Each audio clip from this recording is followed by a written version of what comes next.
Hello. Welcome back to my channel. For today's video, may tinanggal tayo ng sasakyan na F-150. So, ipapakita ko naman sa inyo yung pagbalik nito ng aking tinanggal na handle, mirror at saka yung door trim. So, ipapakita ko sa inyo yung sasakyan na aking tinanggal. So, naglagay kami ng matte protection. So, let's go. So, ito yung F-150. Ito yung ating tinanggal. So, bali 4 door naman siya, 4 door. So, tinanggal natin to. So, ipakita ko naman sa inyo kung paano ko ibabalik yung handle sa F-150. Yan, Ford.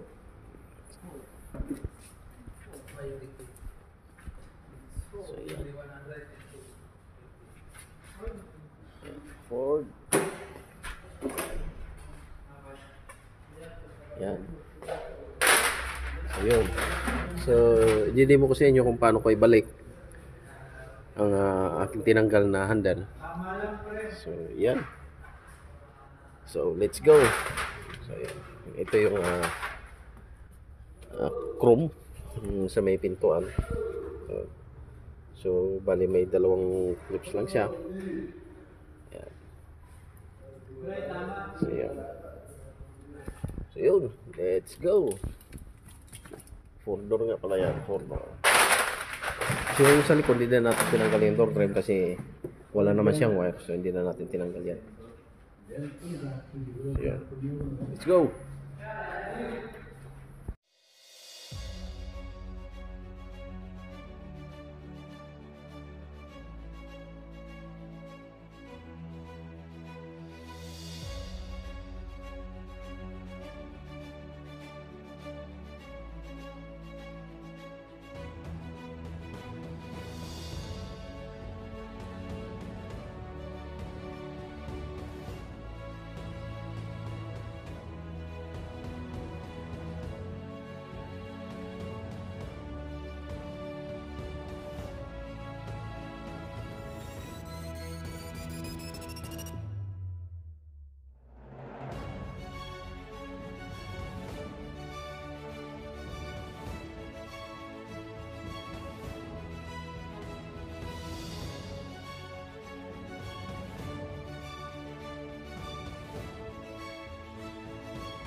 Lagay ng handle.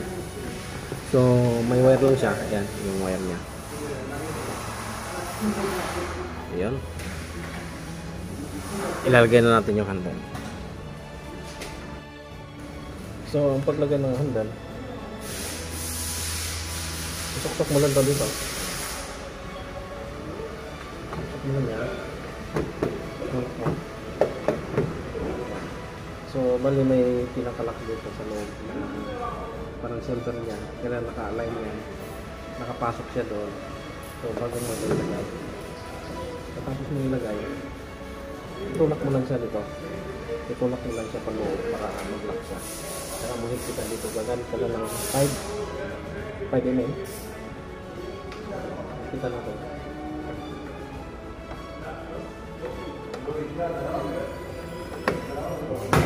So, yun na. Tatlo siya.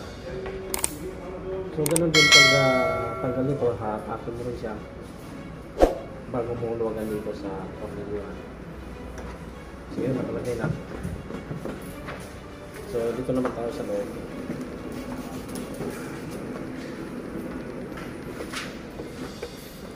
So, sa loob naman tayo. Bali, ilagay natin yung socket. So, yung socket na ilagay mo lang dito. Pinaka-handle niya. Lock mo lang.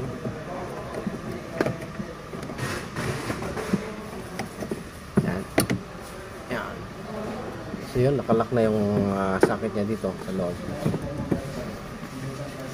So okay na yan. Bali, sarado na natin tong cover deck niyang ano. Sure, nilagay na natin yung handle. So, sunod natin ilalagay yung door frame naman. Yun. Natin ilagay yung door frame. Ito yung pinaka sa opener niya. Yan. So, pag tinatanggal mo siya, pindutin mo lang ito. Ito yung pinaka-lock niya. Yan. Yan. Press mo lang yan pababa o pataas para matanggal mo to. Kasi nakakawit lang yan.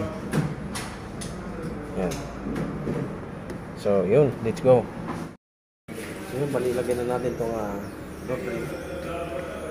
So, ganun din. So, ilagay mo ito sa opener niya ng ano.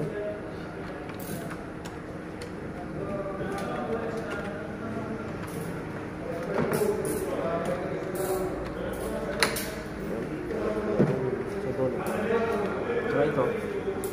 So, paglagay nito, ilagay mo lang siya. Push mo lang siya. Bali, ipasok mo ito sa loob. Ganyan mo. Yan. Tapos tulak mo po ba?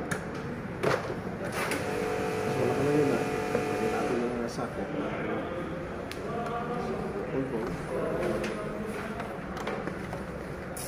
So, ingatan lang ninyo ito kasi minsan napapalit ka. So, iwasan mo twist na.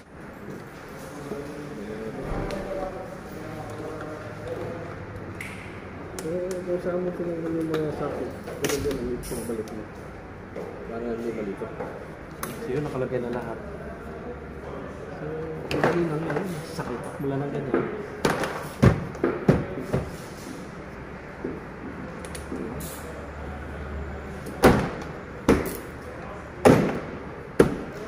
So, yun. Balik na natin yung door frame. So, lagyan mo lang yung mga tornilyo dito. Yung mga tornilyo niyan sa door frame niya, yan. Isa, dalawa. May dalawa dito. Tsaka isa rito. Tsaka mayroon pa rito. Yan, sa ilaw. Buksan mo lang yung ilaw rito. Yung pinakatakip ng ilaw. So, matatanggal mo na yung door frame niya. So, yun. So, gagamit ka lang ng 5mm. 5mm lang yung gagamit mo dyan. Tanggal mo yung mga tornilyo dyan.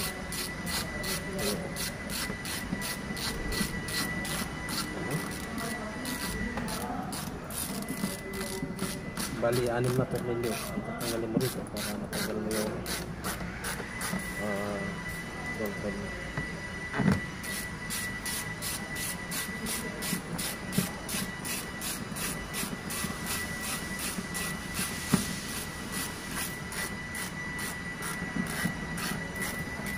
So,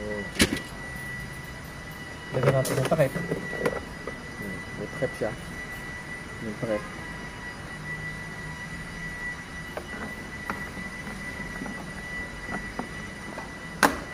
Tapos lang natin. So, ito yung cover ng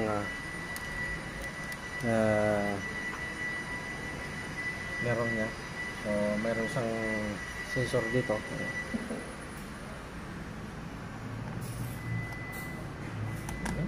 Lang natin yan. So, yun.